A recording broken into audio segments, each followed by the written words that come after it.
जय राष्ट्रीय भाभी जय जी, शुरू जिनेंद्र करते हैं सरिता। जय जिनेंद्र। जय जिनेंद्र। सरिता भाभी जी, जय जिनेंद्र। जय जिनेंद्र शांति। नमस्कार महामंत्र से आप शुभारंभ करो आज कार्यशाला। सरिता किन्ना है, तू काठमांडू है छापर है? काठमांडू छापर जा रही हूँ बड़ा तारीख। चालू करो जय जिनेंद्र सरिता जी, हाँ, आप नमस्कार महामंत्र से कार्यशाला का शुभारंभ कीजिए।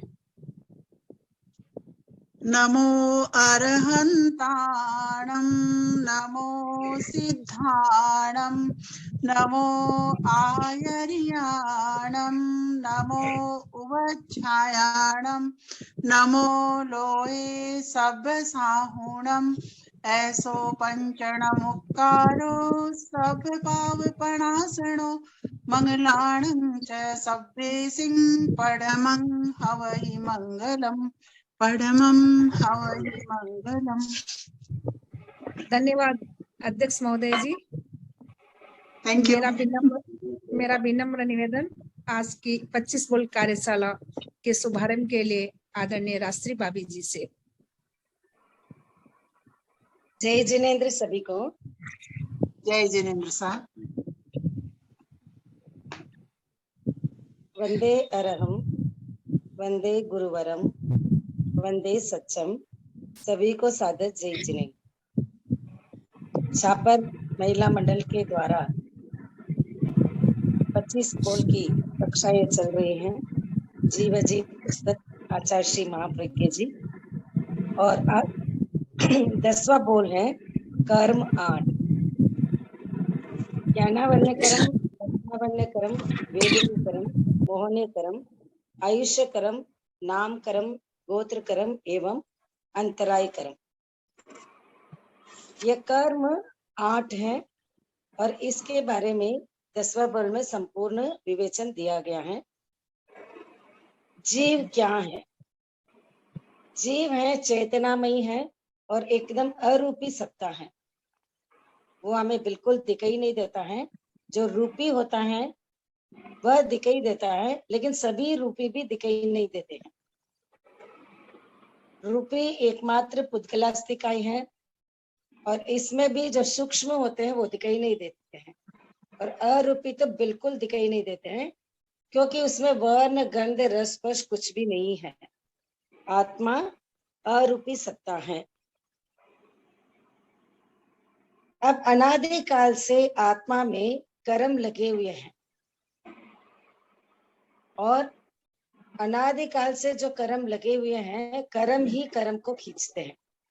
यानी संसारी आत्मा कोरी आत्मा नहीं है, अनादि काल से कर्म युक्त है, और जैसे कर्म उदय में आते हैं आत्मा की वैसी प्रवृत्ति होती है, वैसे बंधन हो जाता है। और इस बंधन से मुक्त होकर संवर करके कर्मों को रोकना और निर्जरा करके कर्मों को क्षय करना, आत्मा से अलग करके मुक्त हो सकते हैं। इस अपेक्षा दृष्टिकोण से आत्मा की जो भी शुभ एवं अशुभ प्रवृत्ति होती है उनसे, यानी मन वचन काया, यानी मन से भी हो सकता है, वचन से भी हो सकता है, काया से भी हो सकता है। तो मन से, वचन से, काया से कोई भी शुभ प्रवृत्ति या अशुभ प्रवृत्ति होती है, इससे कर्म क्या हो जाता है? आकर आत्मा के साथ एकीभूत होता है। तो उस समय वह कर्म नहीं रहता है। संसार में कार्बन वर्गना के पुद्गल खचाखच भरे हुए हैं। बोर्ड के माध्यम से एक बार सभी इजीली समझ में आ सकता है शायद।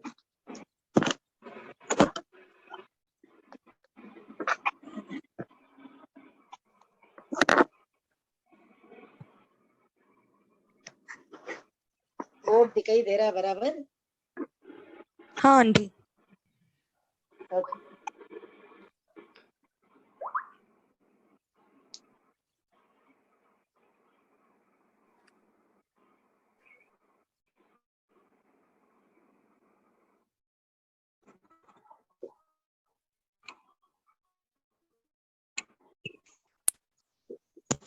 एक शरीर है, इस पूरा शरीर, ये शरीर हमारा जो दिखाई दे रहा है ये औदारिक वर्गना, ये शरीर जो दिखाई दे रहा है यह औदारिक वर्गना के पुद्गल से बना हुआ है।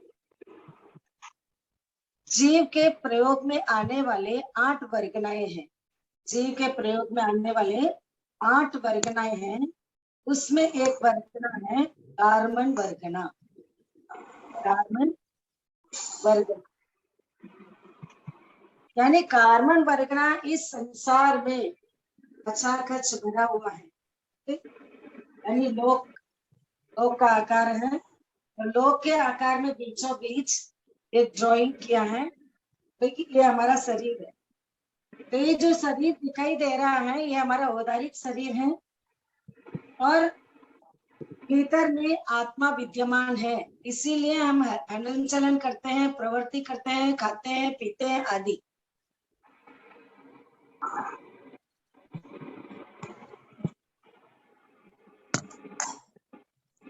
तो जो भी हलन चलन आदि होती है तो भीतर आत्मा है। अगर इस बॉडी से आत्मा निकल जाती है तो इट्स कॉल्ड डेड बॉडी, उसमें फिर कोई हलन चलन नहीं होती है। तो शरीर में आत्मा सर्वत्र फैला हुआ है, सभी जगह क्या है, आत्मा फैली हुई है, एक जगह भी ऐसा नहीं है कि आत्मा फैली नहीं है। जैसा शरीर मिलता है वो आत्मा फैल जाती है। चाहे चींटी है तो चींटी की अंदर पूरी आत्मा फैल जाती है। एक आत्मा के असंख्य प्रदेश है। कितने प्रदेश हैं? असंख्य प्रदेश। एक आत्मा के असंख्य प्रदेश है। वो जो असंख्य प्रदेश ही पूरे शरीर में फैल जाता है। भले हाथी है तो हाथी के शरीर में भी पूरा ही फैल जाता है असंख्य प्रदेश ही है। ऐसे कोई किसी की आत्मा ऐसे नहीं है कि कीड़ी की आत्मा में प्रदेश कम है या हाथी की आत्मा में प्रदेश ज्यादा है, हमारी आत्मा में कम है, देवता की आत्मा में ज्यादा है, ऐसा कभी नहीं है। भले वो देव गति का जीव हो, तिर्यंश गति का जीव हो, भले वो निगोद का जीव हो, जैसे डॉट जितना जीव हो, है ना, डॉट से भी सूक्ष्म जीव भी है। इतना शरीर जो पाया गया है उतने शरीर में ही वो आत्मा फैल जाती है, और सभी की आत्मा असंख्य प्रदेशात्मक है। जो ये फॉर एग्जाम्पल यहाँ पर मनुष्य का शरीर है तो इसमें पूरा असंख्य प्रदेशात्मक आत्मा फैली हुई है, अरूपी है, बिल्कुल हमें दिखाई नहीं दे रही है। हमें जो दिखाई दे रहा है वह शरीर है, ये औदारिक वर्गना का शरीर है। और जैसे ही हम मन की, वचन की, काया की प्रवृत्ति करते हैं, करना, करना, अनुमोदन करना, 3 करण 3 योग, 3 करण 3 योग से, भले 1 करण 2 योग ले लो, 1 करण 1 योग ले लो, 1 करण 3 योग ले लो, या 2 करण 1 योग ले लो, जो 24 से बोल भांगा गुण 50 में हूं, और अच्छी तरह से पढ़ेंगे। कोई भी करण योग से कोई भी हम प्रवृत्ति करते हैं, भले वो शुभ प्रवृत्ति करते हैं या अशुभ प्रवृत्ति करते हैं, तो अशुभ प्रवृत्ति करते हैं तो क्या है, कार्बन वर्गना के पुद्गल, यहाँ पर जितने कार्बन वर्गना के पुद्गल पूरे लोक में फैले हुए हैं, ऐसा कोई भी जगह नहीं है कि वर्गनाएं फैली हुई नहीं है, तो कार्बन वर्गना के भी फैली हुई है।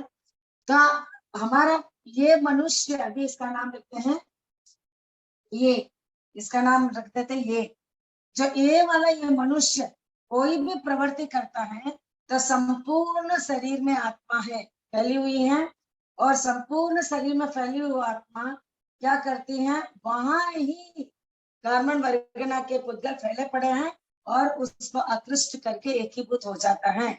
जब आत्मा के साथ चिपक जाते हैं उसको कहते हैं कर्म। समझ में आ रहा है कि भाई जब आत्मा के साथ जुड़ जाता है, एकीभूत हो जाता है, तब उसे कहते हैं कर्म। उसके पहले वो कर्म नहीं रहता, उसके पहले कार्बन वर्गना के पुद्गल, और आत्मा से जब कर्म जड़ जाते हैं तब वह अकर्म हो जाता है, यानी कार्बन वर्गना के पुद्गल के रूप में। उस समय तक ये वर्गना ये परिवर्तन हो सकते हैं, ये सेकंड पॉइंट है। अभी हम 8वां बोल कार्बन वर्गना के पुद्गलों को खींचते हैं और जब आत्मा के साथ जब एकीभूत हो जाते हैं तब ही वो कर्म कहलाते हैं, न उसके पहले न उसके बाद में नहीं। तो आत्मा असंख्य प्रदेशात्मक है, अरूपी है। जैसा शरीर मिलता है उस शरीर में वो फैल जाता है। जैसे ही शुभ एवं अशुभ प्रवृत्ति करते हैं तो कार्बन वर्गना को पुद्गल को आकृष्ट करके एकीभूत हो जाता है, अपने पास घुल मिल जाता है।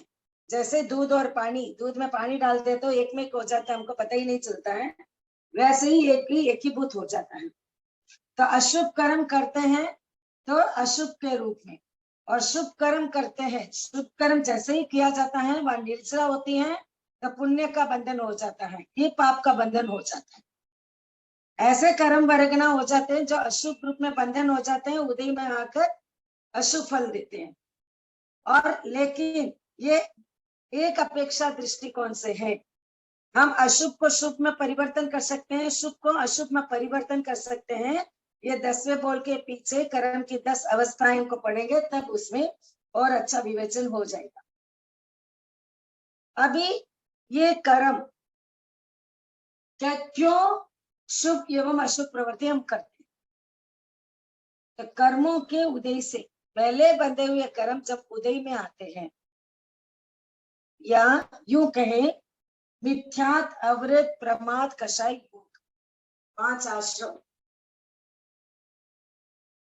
मूल कारण मिथ्यात, अवृत, प्रमाद, कषाय एवं योग के कारण हम क्या करते हैं, कोई ना कोई प्रवृत्ति होती है, कषाय की, योग की, मिथ्यात, अवृत, प्रमाद, इनसे कर्म परिगणाओं को हम ग्रहण करते हैं और आत्मा के साथ एकीभूत होकर चिपका देते हैं, वो कर्म है।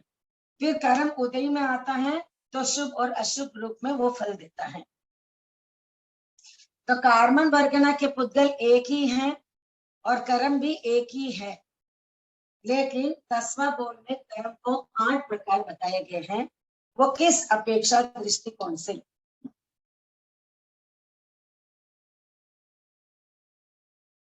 वो है आत्मा के मूल गुण कितने हैं। सभी संसारी आत्माओं में, भले वो चींटी की आत्मा हो, निगत का आत्मा हो, वनस्पति हो, पानी की, पृथ्वी, अवकाय, तिर्यंश, मनुष्य, देवगति, नरगति, सभी गतियों में जितने भी जीव हैं उन सब के मूल 8 गुण, जो सिद्धों के 8 गुण हैं, जो हम पचपद वंदना में पढ़ते हैं, नमो सिद्धानम परम सिद्धि संप्राप्त अष्टकर्म शैकर, केवल ज्ञान, केवल दर्शन, असंवेदन, आत्मरमन, अटल अवगाहन, अमूर्ति, अगुण निरंतराय। यो जो हम 8 गुण पढ़ते हैं नमो सिद्धानम, निरंतराय का दूसरा नाम है लब्धि, केवल ज्ञान, केवल दर्शन, असंवेदन, असंवेदन का दूसरा नाम है आत्मिक सुख, आत्मरमन दैट इज शायक सम्यक। तो इस प्रकार ये मूल सिद्धों के सबके 8 गुण विद्यमान हैं, सभी संसारी आत्मा के अंदर 8 गुण विद्यमान है। लेकिन जैसे जैसे हमने कर्म बांध रखे हैं, कर्म बंधे हुए हैं, उस अनुसार क्या हो जाते हैं, ये 8 कर्म नाम हो जाते हैं। यानी जिस गुण को वह कर्म आवृत करता है, यानी केवल ज्ञान, केवल ज्ञान क्या है, आत्मा का गुण है। और ये केवल ज्ञान कौन प्रकट नहीं होने देता है, कर्म प्रकट नहीं होता है। जो कर्म आवरण इसका किया है, ज्ञान का आवरण, यानी केवल ज्ञान का आवरण, ज्ञानावरणीय कर्म, ज्ञान का आवरण कर्म, ज्ञानावरणीय कर्म, ज्ञान प्लस आवरण प्लस कर्म। तो ज्ञान प्लस आवरण, ज्ञानावरण कर्म, ये कर्म का नाम हो गया। कर्म एक ही है, लेकिन जिस गुण को आवरण किया, जिस गुण को वो ढक दिया है, जिस गुण को वे विकार को किया है, वो उसके नाम से वो पहचाने जाते हैं। तो इसलिए कर्म 8 है, मूलतः कर्म एक ही है।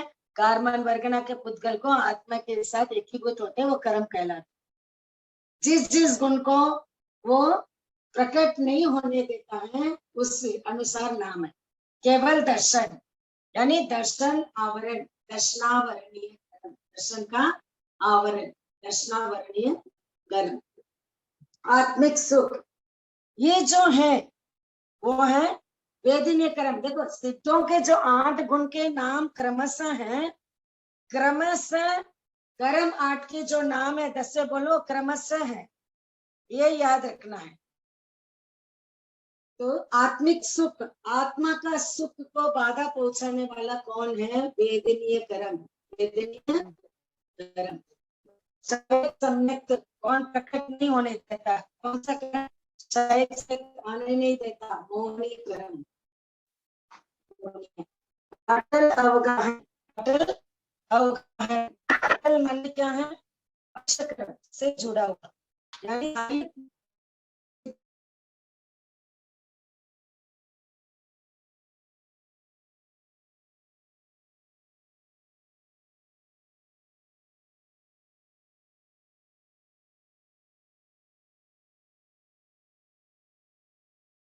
जैसे है ना, जैसे एक उदाहरण बता देती हूँ। मान लीजिए एक बोतल है, एक बोतल में आपने बड़े बड़े पत्थर डाले, ओके, ये बड़े बड़े पत्थरों से, ये 6 पत्थरों से भर गया मान लीजिए। अभी आपको इसमें रेती डालना है, तो वो रेती कहाँ फिल होगा? क्या इसमें रेती जा सकती है? जा सकती है, क्योंकि बड़े बड़े पत्थर के बीच में देखो साइड में सब गैप्स है। ये दो साइड में सब गैप्स, अगर रेती, बारीक रेती या कुछ भी डालेंगे तो वो वहां फिल हो जाएगा, एक जगह भी खाली नहीं होगा, फिल हो जाएगा। इसी प्रकार आत्म प्रदेश जब सिद्ध बनता है, शरीर से बाहर निकलता है, ऊर्ध्वगामी जो शरीर से बाहर निकलेगा और सिद्ध तक पहुंचेगा, तो वहां पर जब निकलता है तो ये प्रदेश जो फैली हुई थी, जैसे नाक के पोषण में, मुंह के पोषण में नहीं था, कान के अंदर देखो गैप है वो नहीं थे, वो थोड़ा सा पास पास में आ जाता है। आत्म प्रदेश एकदम पास पास में आ जाएगा। तो 1/3 ये हमारे ऐसे कहा जाता है कि 1/3 हमारे अंदर बीच में अंदर पोलाई है। पोलाई माने गैप्स है, वहां आत्मा फैली हुई नहीं है। जैसे नाक हमारा जैसे ऐसे है, तो नाक के अंदर देखो अंगुली डालेंगे तो अंगुली चली जाती है, लेकिन अंगुली जाती है उस जगह पर आत्मा फैली हुई नहीं है। तो इसका मतलब क्या है? आत्मा, नाक का ड्राइंग मुझे करना ही नहीं आ रहा है, ठीक है। तो आत्मा कहाँ है? यहाँ फैली हुई है और यहाँ फैली हुई है और बीच में फैली हुई नहीं है। जब सिद्ध बनता है तो वो आत्मा प्रदेश क्या हो जाता है? पास पास में आ जाते हैं। तो 1/3 कम हो जाता है, 2/3 रह जाता है। और 2/3 की जो अटल अवगाहन है सिद्ध आत्मा में, ये अटल अवगाहन है, ये कभी बदलती नहीं है, इसीलिए इसको कहता है अटल। नहीं, कभी भी ये बदलेगी नहीं, बस वो अंतिम सिद्ध बनता है तब जितना हाइट है, जैसे भगवान महावीर स्वामी का 7 फीट का हाइट है, वह ऋषभ देव का 500 धनुष का हाइट थी, तो वो 500 धनुष के 3 1/3 अगर निकाल देंगे तो लगभग 3 और कुछ अंगुल रह जाते हैं, तो इतनी वहां उनकी हाइट है वहां। ये अटल अवगाहन है, ये कभी घटती बढ़ती बिल्कुल नहीं है सिद्धों में। अब आगे चलते हैं। अटल अवगाहन के बाद अमूर्तिकपण। अमूर्तिकपण आंटी एक बार थोड़ा सा क्लियर करने, 1/3 का 1/3 वाला एक बार वापस क्लियर कर थोड़ा सा।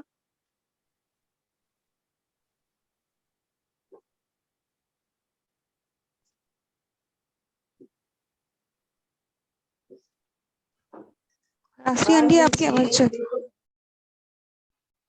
ये शरीर है और ये खड़े खड़े साधना कर रहे हैं, तो आत्मा प्रदेश पूरे शरीर में फैला हुआ है।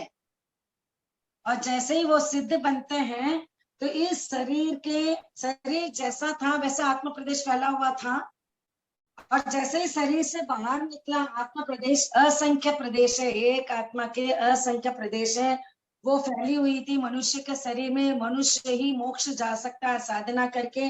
अभी ये व्यक्ति मोक्ष जा रहे हैं साधना करके, विसिद्ध बन रहे हैं, तो सिद्ध आत्मा में, सिद्ध के आत्मा में जो जाकर विराजमान होंगे तो इनके आत्मा प्रदेश बाहर निकलेगा। मान लीजिए कि ऐसे ऐसे ऐसे फैला हुआ था ना, ये फैला हुआ थोड़ा सिकुड़ जाएगा, आत्मा प्रदेश पास पास में आ जाती है। कहा जाता है कि 1/3 ये हमारी पोलाई रहती है अंदर, जो 2/3 रह जाते हैं, 2/3।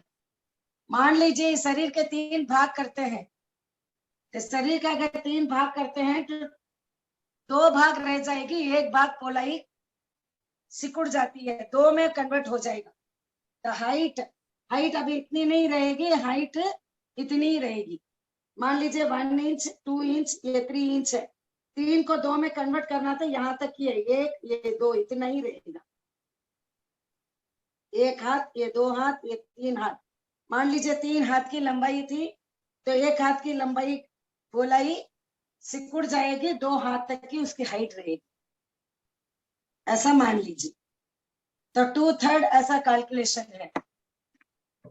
आंटी, सिद्धों का शरीर तो औदारिक नहीं होता ना? उनका शरीर ही नहीं था, आत्मा ही तो रहती है, आत्मा अरूपी है। मैं तो समझाने के लिए ड्राइंग किया है, वो ड्राइंग। अच्छा अच्छा। वो जो औदारिक शरीर हमारा है, तो औदारिक शरीर से बाहर आत्मा निकल जाती है, अरूपी सत्ता है, रूप नहीं है। जो रूप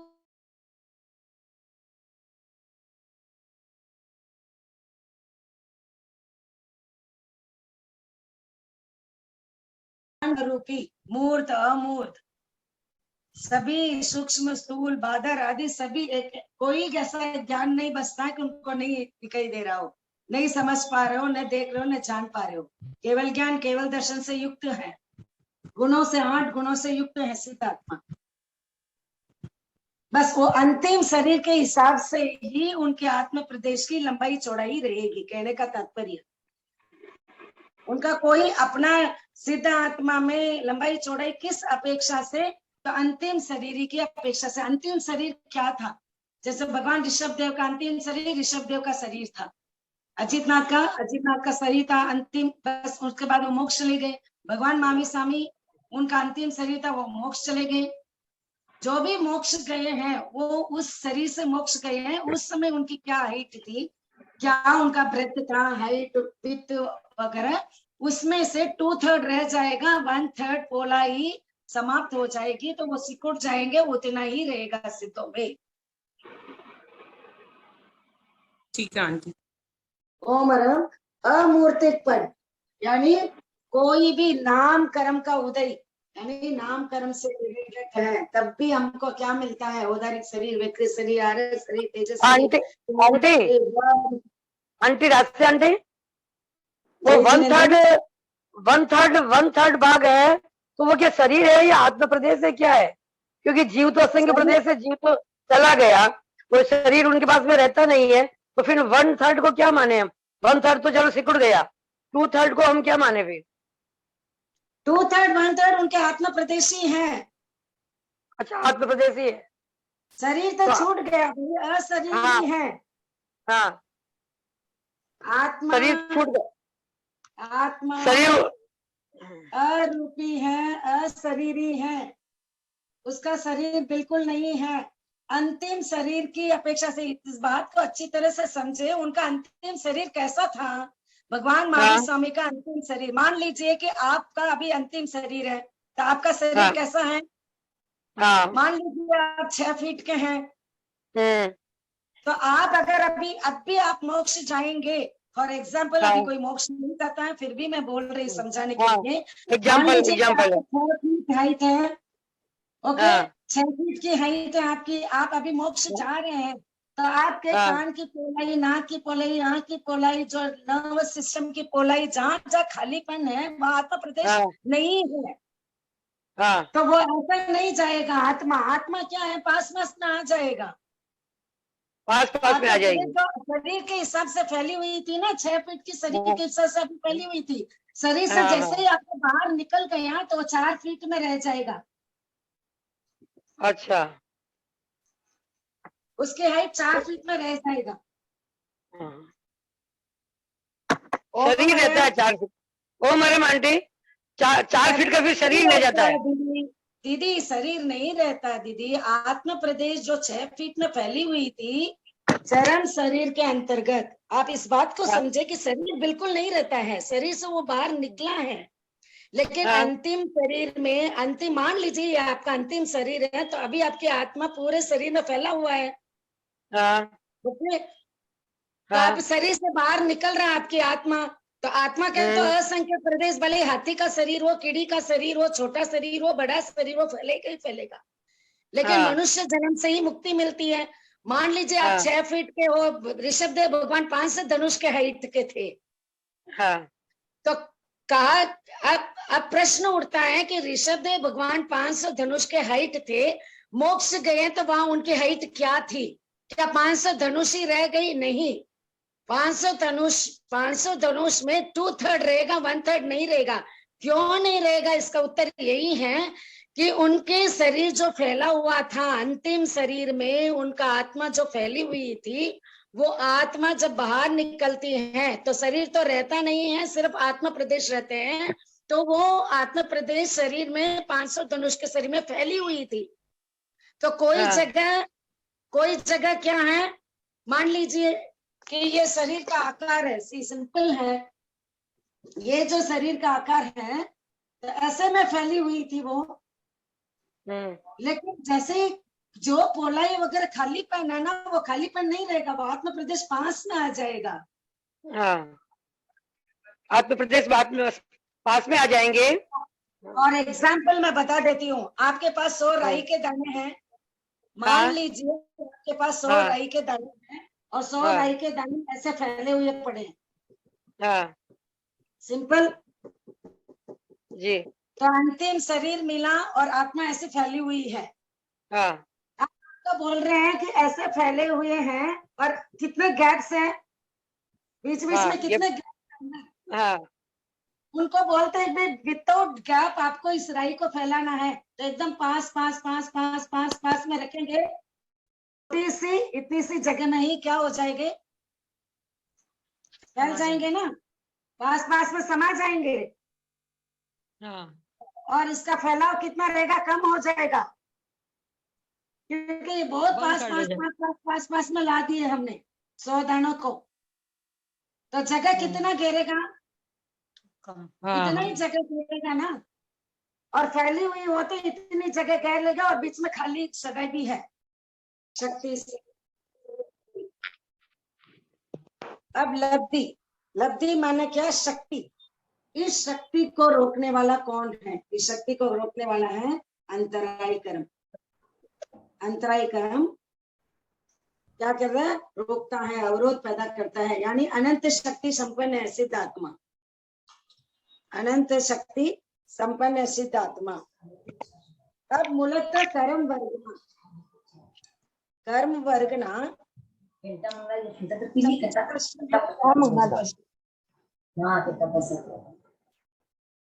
हाँ, पीछे आवाज जो आ रही है प्लीज अपने आप को म्यूट कर दें।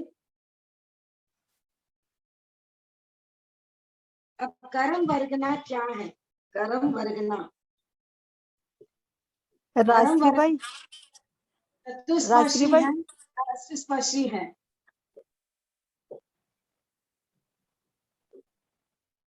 रात्रि भाई, हाँ, अमूर्तिकपन छोड़ दिया आपने बीच में। नामकरण, ओके।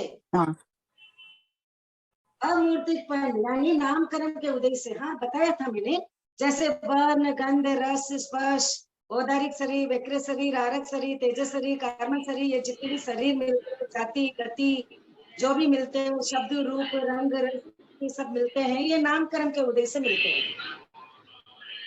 है ना। नामकरण जैसा रहता है उसके अनुसार क्या मिलता है? शरीर आदि मिलते हैं, गति, जाति, शरीर, ये जितने भी है नामकरण का उद्देश्य मिलता है। इसलिए क्या है? अमूर्ति यानी अमूर्तिकपन में कोई भी शरीर नहीं मिलता है, वर्ण गंध, वो अपने आत्मा में स्थित रहते हैं। सिद्धों में अमूर्तिकपन, न उनके पास कोई शरीर है, कोई वर्ण गंध रस स्पर्श है, क्यों? शरीर के ही वर्ण गंध रस स्पर्श, आत्मा के तो अरूपी है। तो गति, जाति, इंद्रियां जो भी मिलती है, वर्ण गंध रस स्पर्श आदि, स्थूल सूक्ष्म, ये सब नामकरण के उदय से, यानी शरीर मोटा मिला, बड़ा छोटा मिला, रूप मिला, अच्छा मिला, बुरा मिला, काला, गोरा, ये सब नामकरण के उदय से है।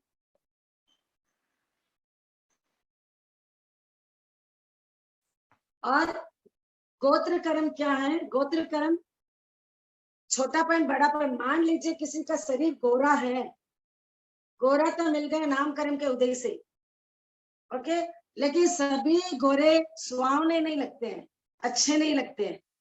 कभी कभी काला भी सुहावना लगता है, कभी कभी गोरा भी सुहावना नहीं लगता है। यह मूल कारण है गोत्र कर्म से, यानी छोटापन बड़ापन का मापदंड है और गुरु लघुपन ये गुण है। तो गोत्र कर्म। अब कर्म दो कर्म वर्गनाएं चतुष्पर्शी है क्या अष्टस्पर्शी है, पूछा गया है। पहले चतुष्पर्शी किसे कहते हैं और अष्टस्पर्शी किसे कहते हैं? यानी कर्म वर्गना क्या है? पुद्गल है, और पुद्गल क्या है? वर्ण, गंध, रस और स्पर्श से युक्त होते हैं। अब क्या सभी समान रूप में है? नहीं। देखो, जब हम पुद्गल को करते हैं, एक ही रहता है, वर्ण, एक गंध, एक रस, दो स्पर्श अगर हो तो उसको क्या कहते हैं? परमाणु। ऐसे परमाणुओं का दो परमाणु अगर मिल जाए उसको कहते हैं दो प्रदेशी स्कंध। तीन परमाणु मिलते हैं तो तीन प्रदेशी स्कंध, चार मिलते हैं तो चार प्रदेशी स्कंध, संख्यात मिलते हैं तो संख्यात, असंख्यात मिलते हैं तो असंख्यात प्रदेशी और अनंत प्रदेशी स्कंध। अगर अनंत मिल जाते हैं तो अनंत प्रदेशी स्कंद कहा जाता है। तो इस प्रकार सभी पुद्गलों में वर्ण, गंध, रस पाए जाते हैं। अब यहाँ पर कर्म वर्गना के कितने हैं? तो कर्म वर्गना वर्ण भी है, गंध भी है, रस भी है और स्पर्श कितने हैं? मूलतः टोटल 8 स्पर्श है, उसमें 4 ही स्पर्श पाए जाएंगे कर्म वर्गना के पुद्गल को। यानी कार्बन वर्गना के पुद्गल में स्पर्श जिसके पास मूलतः प्रथम चार क्या है? शीत, उष्ण, स्नग्ध और रुक्ष। शीत माने ठंडा, उष्ण माने गर्म और स्नग्ध और रुक्ष। स्नग्ध माने चिंतो बोलते ना, ऑयली, और रुक्ष माने ड्राइनेस। ये 4 स्पर्श ही पाए जाते हैं कर्म वर्गना के पुद्गल में, इसलिए इसको कहते हैं चतुष्पर्शी। और ये सूक्ष्म होते हैं इसलिए आंखों से बिल्कुल दिखाई नहीं देते हैं, चतुष्पर्शी है। तभी साधु संत एक प्रश्न पूछते थे, कर्म भारी है या केस भारी है? केस माने हमारे सर के बाल। तो ये प्रश्न पूछते थे पहले, भाई कर्म भारी है कि केस भारी है? तो कर्म क्या है? चतुष्पर्शी है, उसके पास 4 ही स्पर्श है, शीत, उष्ण, स्नग्ध, रुक्ष। लेकिन केस क्या हमारे है? लघु, गुरु, मृदु, कर्कश भी है, ये अष्टस्पर्शी है। हमारे केस क्या है? अष्टस्पर्शी है। यह औदारिक वर्गना क्या है? अष्टस्पर्शी है, ये हमें दिखाई दे रहा है। वर्ण, गंध, रस, स्पर्श, शीत, उष्ण, स्नग्ध, रुक्ष, लघु, गुरु, मृदु, कर्कश। सॉफ्ट भी है, हार्ड भी है आदि। तो केस अष्टस्पर्शी है इसलिए वो भारी है, कर्म चतुष्पर्शी है इसलिए वो क्या है? भारी नहीं है। तो कर्म क्या है? कार्बन वर्गना के पुद्गल, जो कर्म योग्य पुद्गल चतुष्पर्शी होते हैं, चतुष्पर्शी होते हैं, अष्टस्पर्शी नहीं। अब ये कर्म जो है ये भी क्या है? और 2 प्रकार से जुड़े हुए हैं। किस प्रकार? गाति और अगाति। यानी ज्ञानावरणीय कर्म, दर्शनावरणीय कर्म, मौनीय कर्म और अंतराय कर्म। ये गाति है ना? अंतराय कर्म। ये कर्म क्या है? गाति कर्म है। 4 क्यों गाती है? यानी ये मूल गुणों को गात करते हैं। ज्ञान ये मूल गुण है, दर्शन मूल गुण है, मोहनीय और शायद सम्यक्ति मूल गुण है, और अंतराय कर्म ज्ञानावरणीय, दर्शनावरणीय, मौनीय और अंतराय यानी अनंत शक्ति संपन्न, ये हमारे मूल गुण हैं। मान लीजिए ज्ञान दर्शन, शक्ति सब नहीं है, तो हम कैसे एक्ट करेंगे? तो गाति कर्म ये भी एक अपेक्षा दृष्टिकोण से है। दूसरी अपेक्षा है, इनको बांध तो इजी लेते हैं, इनको सही करना कठिन है। मोहनीय कर्म को सही करना कठिन है, ज्ञानावन्य कर्म को सही करना कठिन है, दर्शनावन्य कर्म को सही करना कठिन है, और अंतराय कर्म को कठिन है। यानी गाति कर्म इसीलिए है ना, गाति कहा जाता है कि मूल गुणों को गात करते हैं, इसलिए गाति कर्म। और इनको आत्मा से अलग करना कठिन है, बहुत प्रयत्न करना पड़ता है, बहुत पुरुषार्थ करना पड़ता है, इसीलिए भी इसको गाति कहते हैं, गात्य कर्म। गात्य माने बाधा, यानी मूल गुणों का बाधा पहुंचाता है गात्य कर्म। और अगात्य कर्म कौन से है? बाकी के 4, वेदनीय, आयुष्य, नाम और गोत्र कर्म, ये 4 कर्म। अब कर्म क्या क्या काम करती है? यानी आवरण, जैसे सूर्य है, सूर्य है, इसकी इतनी तेजस्विता है, लेकिन कोई बादल आ जाए, कोई बादल आ जाए इसके ऊपर, तो आवरण आ जाता है। बादल हल्के से हो तो आवरण कम रहेगा, और काले काले घने बादल हो तो क्या होगा? पूरा आच्छादित हो जाता है। तो आवरण किसके रूप में है? ज्ञानावन्य कर्म जितना उदय में रहेगा, कम उदय में रहेगा तो प्रकाश ज्यादा रहेगा, ज्ञान का प्रकाश ज्यादा रहेगा। इसका आवरण, अगर कर्म का आवरण ज्यादा रहेगा तो ज्ञान का प्रकाश कम रहेगा। तो ज्ञान को आवरण करने वाला ज्ञानावन्य कर्म, दर्शन को आवरण करने वाला दर्शनावन्य कर्म। तो ये कर्म ज्ञानावन्य कैसा है? आंख के पट्टी के समान है। आंख में अगर कोई पट्टी बांध लेते हैं तो हमको दिखाई नहीं देता है, उसी प्रकार हमारे अंदर केवल ज्ञान है, लेकिन उस ज्ञान, केवल ज्ञान के ऊपर हमने क्या कर दिया है? कर्मों का आवरण डाल दिया, इसलिए हमको केवल ज्ञान नहीं हो रहा है। ज्ञान में आवरण डाल दिया हमने कर्मों से, ज्ञानावरणीय कर्म। और दर्शनावन्य कर्म क्या है? दर्शनावन्य कर्म जैसे प्रतिहारी के समान, यानी वो रुकावट डालता है, यानी गेट कीपर। अगर किसी के घर में जाना है तो आज वर्तमान में ये कह दे कि गेट का ताला होगा, गेट कब खुलेगा? बेल बजाएंगे, ताला खोलेंगे तो खुलेगा। अब ताले को आप प्रतिहारी मान लीजिए, तो ताला खुलेगा तो गेट खुल जाएगा। तो उसी प्रकार ये दर्शनावन्य कर्म प्रतिहारी के समान है। और वेदनीय कर्म क्या है? मधुलिप्ति तलवार के धार के समान, यानी तलवार है, उसमें भी मधु भी लगा हुआ है, मिठास भी है, अगर इसको चाटेंगे तो मिठास भी आ जाएगा और जीभ भी कट जाएगी। तो इस प्रकार है वेदनीय कर्म, यानी सुख की अनुभूति और दुख की अनुभूति। और मोहनीय कर्म क्या है? मद्यपान के समान। मद्यपान क्या है? यानी कोई दारू पीता है, ड्रंकर्ड है, वो क्या करता है? अगर पी लिया तो भान खो देता है, अच्छा बुरा का ज्ञान नहीं रहता है। हम भी मोहनीय कर्म के उदय से राग द्वेष के कारण, क्रोध, मान, माया, लोभ, राग, द्वेष, हंसी में, मजाक में, इन सब के कारण हम मूल को नहीं पहचान रहे हैं कि हु एम आई, मैं आत्मा हूँ।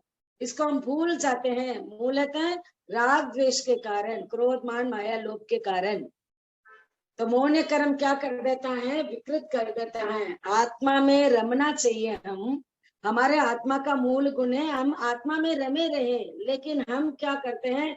आत्मा को तो भूल गए हैं। इस शरीर ही प्रधान है, खाना पीना, ओढ़ना पहनना, मौज मस्ती, यही प्रधान मानकर, शरीर को प्रधान मानकर, शरीर को संवारना, अच्छा पोषण देना, अच्छा दिखना, इसी में लग गए हैं, आत्मा को भूल गए हैं। ये मूल का कर्म को उदय भाव से। तो मोहनीय कर्म क्या कर देता है? विकृत कर देता है, विकार उत्पन्न कर देता है।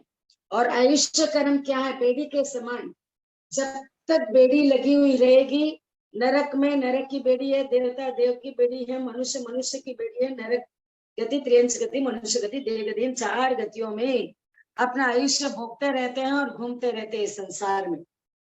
जैसे ही आयुष्य खत्म हो जाता है, यानी संपूर्ण आयुष्य, 4 गतियों को खत्म करने का आयुष्य जब खत्म हो जाता है, तब हमारे अटल अवगाहन होती है। तो बेड़ी है, भले वो सोने की बेड़ी हो या फिर अच्छी बेड़ी, लोहे की बेड़ी हो, तो बेड़ी है। भले मनुष्य गति बहुत अच्छा है, देव गति बहुत अच्छा है, फिर भी एक दिन वो उसको भी छोड़ना है, छूट जाना है। आयुष्य खत्म होने पर वो भी छूट जाएगा और चार गति में गमन करना पड़ेगा। इसलिए आयुष्य कर्म को संपूर्ण नष्ट करके अटल अवगाहन बनना है, सिद्ध बनना है, मुक्त बनना है, कर्मों से मुक्त बनना। हमारे भीतर ही है वो गुण, उसको प्रकट करना है। उसके बाद आता है नाम कर्म। नाम कर्म क्या है? चित्रकार के समान। जैसे चित्रकार चित्र अपने एक्ट के द्वारा यानी अपने चित्रकारी के द्वारा विभिन्न रूप विभिन्न रंगों से विभिन्न चित्रकारी करता है, वैसे ही नाम कर्म के उदय से मूर्तियां, मूर्तिकपन माने यानी हम मूर्त दिखाई देते हैं। कबीर शब्द रूप गंध रस अच्छे गति जाति इंद्रियां आदि सभी जो भी मिलते हैं, स्थूल छोटा बड़ा स्थावर रस आदि जो भी बनते हैं, सब नाम कर्म के उदय के कारण है।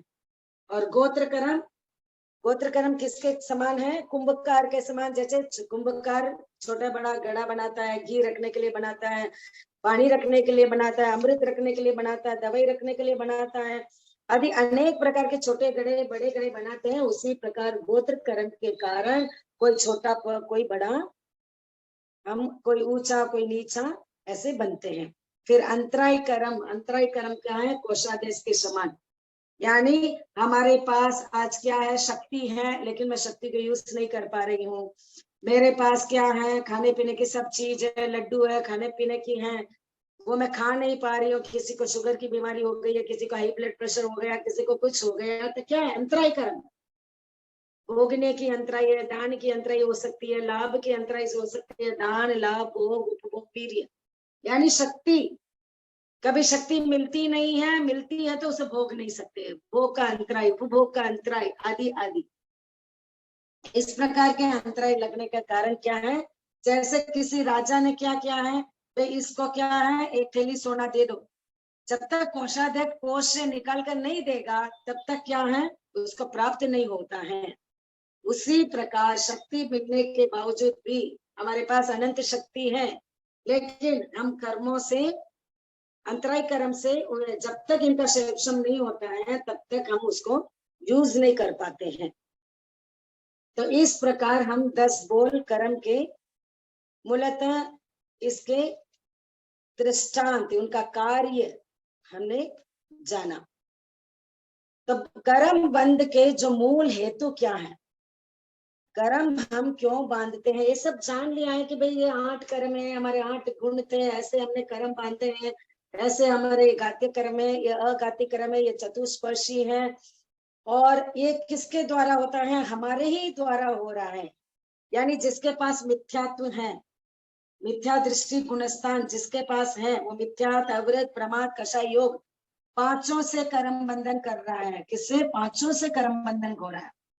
जो अव्रति है यानी मिथ्यात अव्रत जिसके पास है, यानी जिसने मिथ्यात्व को छोड़ दिया, सम्यक्त बन गया, मान लीजिए, तो मिथ्यात्व का कर्म नहीं लगेगा।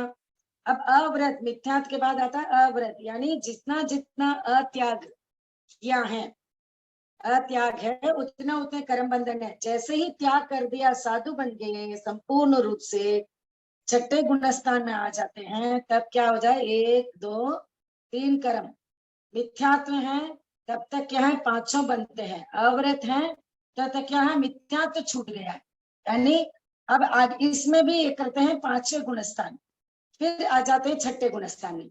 जैसे ही 5वें गुणस्थान में रहते हैं तब तक है ना, सम्यक्त का कर्म बंधन नहीं होता है, क्योंकि हम सम्यक्त आ गए हैं, मिथ्यात्व से कर्म बंधन नहीं हो रहा है। और 5वें गुणस्थान में कुछ त्याग, जितना त्याग किया उसका कर्म बंधन नहीं है, बाकी खुलावट में कर्म बंधन है। और अव्रत, अव्रत में क्या? जब तक अव्रत रहेगा 4 से बंधन होगा। अव्रत प्रमाद कषाय योग, प्रमाद कषाय और योग, यानी योग 13वें गुणस्थान तक है, कषाय 10वें गुणस्थान तक है, यानी 9वें गुणस्थान तक कषाय का बंधन होता है। और प्रमाद, प्रमाद 6ठे गुणस्थान तक है, अव्रत 5वें गुणस्थान तक है, 6ठे गुणस्थान में व्रती बन जाता है। मिथ्यात्व यानी 4थे गुणस्थान में आते ही उसका मिथ्यात्व छूट जाता है।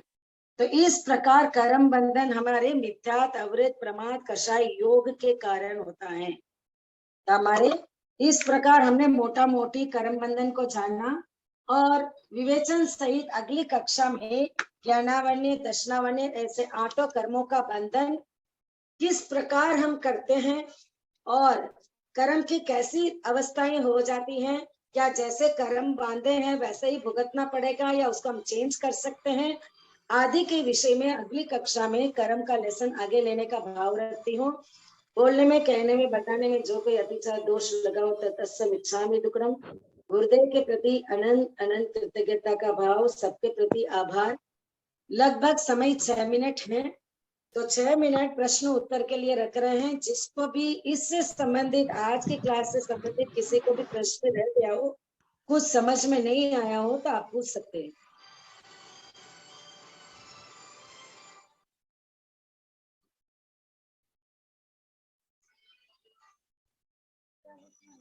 नाम कर्म और गोत्र कर्म में क्या अंतर है?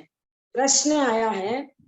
नाम कर्म जो है वो देखो शरीर मिलता है, ओके।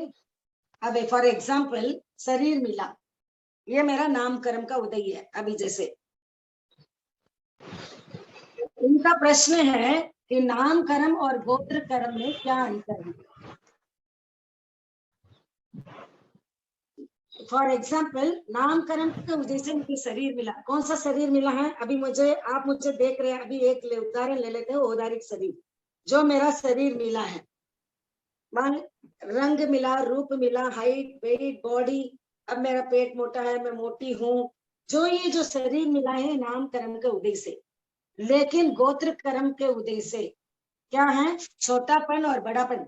मुझे कोई देखकर किसी को अच्छा लगता है या मुझे देखकर किसी को अच्छा नहीं लगता है, हीन भावना होती है। यानी मुझे अच्छी दृष्टि से कोई देखता है या मुझे बुरी दृष्टि से कोई देखता है। शरीर मेरा ऐसा ही है, किसी को मेरा शरीर उनको अच्छा लगता है, भाई राष्ट्रीय मैडम बहुत अच्छा है। किसी के बोलते हैं क्या इसका शरीर है, ऐसा काला है, ऐसे वैसे, मोटी है, ऐसी है, पेट इधर आया हुआ है, बॉडी का ऐसा नहीं हुआ, बिल्कुल अच्छी नहीं लगती है, गंदी लगती है। तो ये अच्छापन और बड़ापन है जो लगता है ना। तो अच्छी दृष्टि से देखना और बुरी दृष्टि से देखना, जो छोटापन, जो बड़ापन आदि, वो सिर्फ शरीर का ही नहीं रहता है। ज्ञान, मान लीजिए मेरे पास ज्ञान है, सामने वालों को मेरे ज्ञान से बाधा भी हो सकती है, मेरे ज्ञान का अनुमोदना भी हो सकती है। अगर कोई मेरे ज्ञान को अच्छी दृष्टि से देखेगा तो इनका बहुत अच्छा ज्ञान है बोलेंगे, नहीं तो ये क्या पढ़ाती है, बिल्कुल समझ में नहीं आता, मुझे तो बिल्कुल समझ में नहीं आया। तो अच्छी दृष्टि से, बुरी दृष्टि से, अच्छापन, बड़ापन, यानी जो बड़प्पन होता है, ये गोत्र कर्म है। उच्च गोत्र, नीच गोत्र आदि, ये गोत्र कर्म से रिलेटेड है। वो जाति के आधार पर हो सकता है, कुल के आधार पर हो सकता है, बल के, शक्ति के आधार पर हो सकता है, ज्ञान के आधार पर हो सकता है आदि, रूप के आधार पर हो सकता है। जैसे एक उदाहरण और देते हैं, जैसे वेस्ट इंडीज होते हैं ना, वेस्ट इंडीज बहुत ब्लैक ब्लैक ब्लैक होते हैं उनका शरीर, फिर भी उनको जब देखते हैं कोई कोई ब्लैक वाले अच्छे नहीं लगते, बाकी तो उनके भी इतनी अच्छी शाइनिंग है, गोल फेस है, इतनी अच्छी आंखें हैं, तो बोले ये ब्लैक होते हैं भी कितना अट्रैक्टिव है। ये क्या है? ये ब्लैकपन जो मिला वो नाम कर्म के उदय से उनका शरीर मिला, लेकिन वेरी अट्रैक्टिव उसका जो बॉडी स्ट्रक्चर है, बोले बहुत सुंदर है, बहुत अच्छा व्यक्ति है, जो उच्च गोत्र नीच गोत्र का कारण है।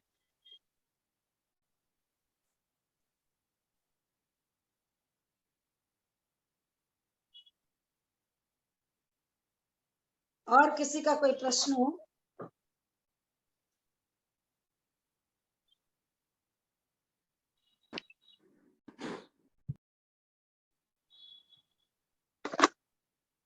लगभग 2 मिनट समय शेष है। जय जिनेंद्र भाई।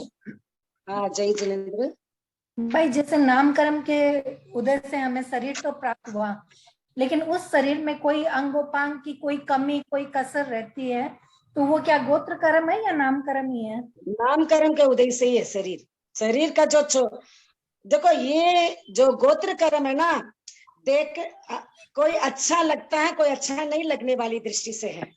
यानी छोटापन बड़ापन, यानी उच्च गोत्र नीच गोत्र की दृष्टि से। और अंग उपांग जो कमियां होती हैं वो नाम कर्म के उदय से ही है, उसकी कमियां। ओके भाई, थैंक यू भाई। उमरन, ओम आराम राशि आंटी, बहुत अच्छा समझाया आपने। बहुत बहुत आभार आंटी पूजा, उच्च कुल राजश्री नीच भाई, कुल सभी किस के हिसाब से प्रति। मिलता है आंटी? उच्च बहुत कुल आभार, नीच बहुत कुल। हाँ, उच्च कुल नीच कुल गोत्र कर्म के कारण ही है। उच्च जाति, उच्च बहुत आभार। बहुत बहुत आभार भाई। हाँ, हम कह सकते हैं कि जीवन में नाम कर्म एक बार होता है और गोत्र कर्म बार बार। हाँ, हो सकता है। देखो नाम कर्म का उदय में भी शरीर तो औदारिक शरीर मिल गया, लेकिन उसमें भी वर्ण गंध रस स्पर्श है ना, वो भी बदल सकता है। नाम कर्म जैसा मिला वैसा ही वो, ऐसा जरूरी नहीं है। इसमें अलग अलग है। जब हम कर्म प्रकृति पढ़ेंगे नाम कर्म के उदय का, तो उसमें जाति, कुल, बल, रूप, ये सब गोत्र कर्म से रिलेटेड है। बट जाति, शरीर, इंद्रियां, द्रव्येंद्रिय, भावेंद्रिय है, आत्मा का गुण है, शैवक्षम भाव है, और नाम कर्म के उदय से द्रव्येंद्रिया मिलती है। तो ये जैसे जैसे हमने कर्म बांधे हैं, कर्मों का अच्छा शैवक्षम भाव है, तो वो उसको निखार भी आ जाता है। जैसे कभी कभी है ना, जन्मते समय है ना, बच्चा बहुत ब्लैकिश दिखता है, लेकिन जैसे जैसे वो थोड़ा सा बड़ा होता है उसका रंग रूप सब बदल जाता है। जैसे है ना, कोई घर में ही बच्चा रहता है, वो गोरा गोरा रहता है, फिर 1 साल धूप में क्रिकेट खेलने जाता है तो उसका रंग क्या हो जाता है, बदल जाता है, ब्लैक हो जाता है। फिर पुनः उसका रंग वापस 1-2 साल घर में रह जाता है तो वो चेंज हो जाता है। तो वर्ण गंध रस स्पर्श चेंजेबल है। जब हम लेशिया के लेसन में पढ़ेंगे तो और अच्छी तरह से पढ़ पाएंगे कि भाई द्रव्य जो लेशिया है वो नरक गति और देव गति का नहीं बदलता है। द्रव्य लेशिया जो है, भाव लेशिया बदलती रहती है, लेकिन तुरीय जो मनुष्य की द्रव्य लेशिया भी बदलती है। ये जब हम लेशिया लेसन में पढ़ेंगे तो और अच्छी तरह से पढ़ पाएंगे, क्योंकि एक लेसन दूसरे लेसन से बहुत कनेक्टेड है। बहुत बहुत आभार राजश्री भाई। बहुत बहुत आभार। कृतज्ञोस्तमी। मंडल को कृतज्ञता ज्ञापित करते कृतज्ञोस्तमी। हम सब आपके आभारी हैं। गुरुदेव के प्रति अनंत अनंत कृतज्ञता। बहुत बहुत आभार। राजश्री भाई, बहुत बहुत आभार। राजश्री भाई, बोलिए जी। ये दर्शनावर्णीय कर्म के बारे में थोड़ा सा आप नेक्स्ट जरूर समझाइएगा, थोड़ा मेरे कम समझ में आया। हाँ, आराम से। चक्षु दर्शन, अचक्षु दर्शन, अवधि दर्शन, केवल दर्शन, जो हमने हाँ। नमा बोल में पढ़ा था दर्शन। हाँ। प्रथम जो इंद्रिय के द्वारा, 5 इंद्रिय के द्वारा प्रथम जो अपने अपने विषयों को सर्वप्रथम जो सामान्य रूप से जो जानकारी होती है वो दर्शन है। ओके, बहुत जो बहुत सामान्य आभार, बहुत जानकारी बहुत होती है वो दर्शन है, आपके और प्रति। विशेष दर्शन है वो ज्ञान है। मान लीजिए मैंने आपको देखा और बिल्कुल समझ में नहीं आया, तो मेरे को देखने, यानी मैं देख ही नहीं पाई हूँ ये भी समझ सकते हैं, देख कर जान ही नहीं पाई हूँ ये भी समझ सकते हैं, और अधिक जानना ज्ञान है। ओके।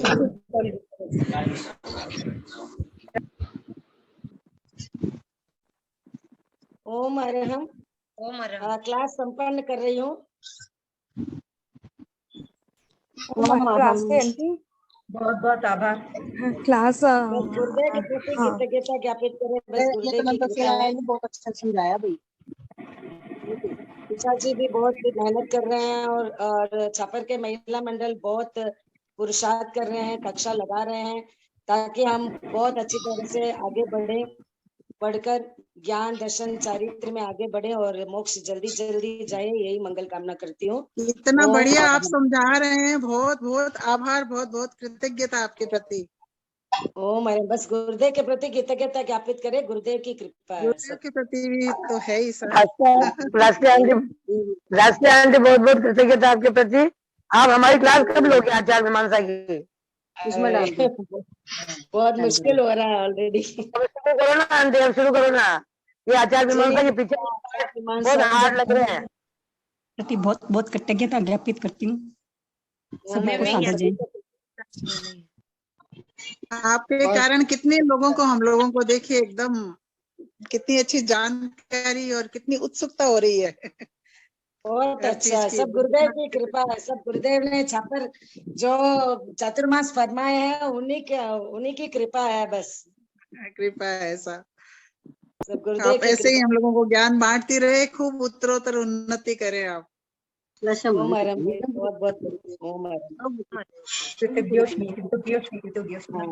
हाँ पूजा जी क्लास है। ओम हरम। ओम हरम।